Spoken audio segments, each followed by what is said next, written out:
gangguan metabolisme kongenital, tapi yang masalahnya bukan karena enzimnya, tetapi berkaitan dengan transport membran. Penyakitnya yang akan kita bahas yaitu fibrosis kistik. Jadi yang lain ini cukup hanya diketahui saja, yang akan kita lebih bahas detail yaitu fibrosis kistik.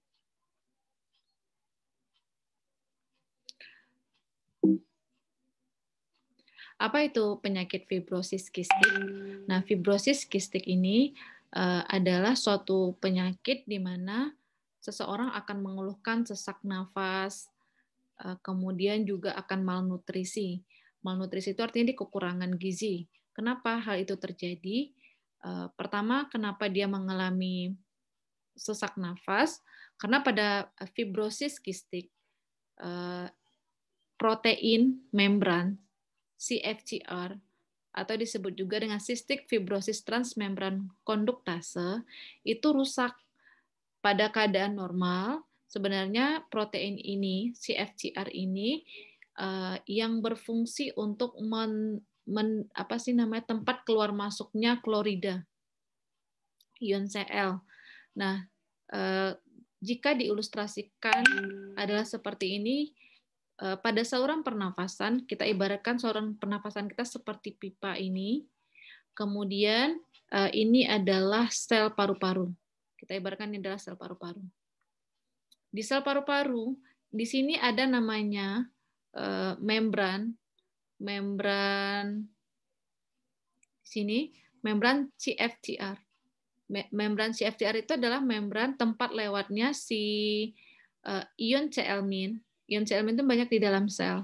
Jadi dia melalui membran ini, CFTR ini dia bisa keluar masuk dari dalam paru-paru, bisa dia menuju saluran paru-paru, saluran pernafasan di sini ya.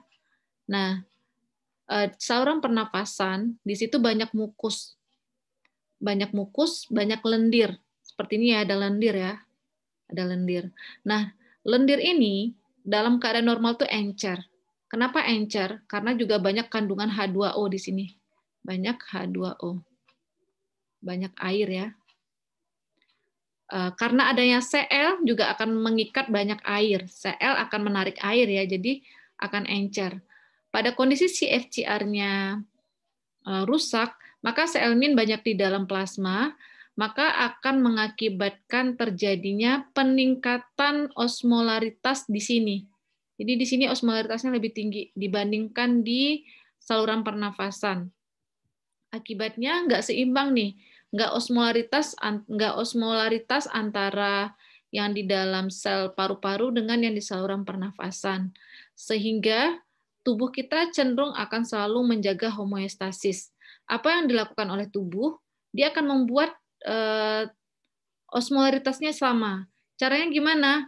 Maka air yang ada di saluran pernafasan akan pindah nih ke dalam sel.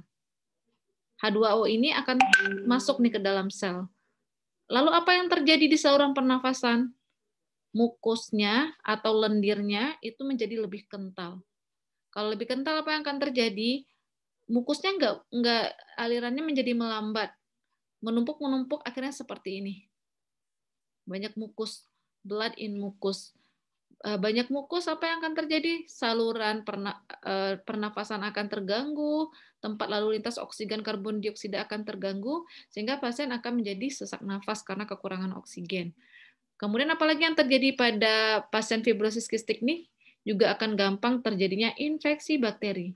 Kenapa? Karena mukosa adalah sumber atau media tempat hidupnya bakteri, sehingga pasien juga akan mengalami gejala-gejala infeksi.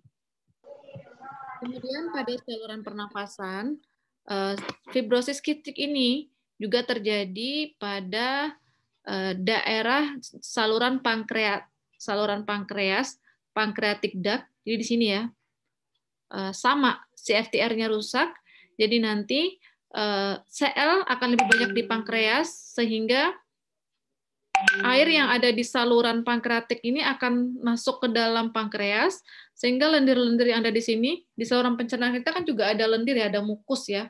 Mukusnya akan jadi lebih kental sehingga akan menghambat saluran pankreas untuk menghasilkan enzim-enzim atau hormon pencernaan.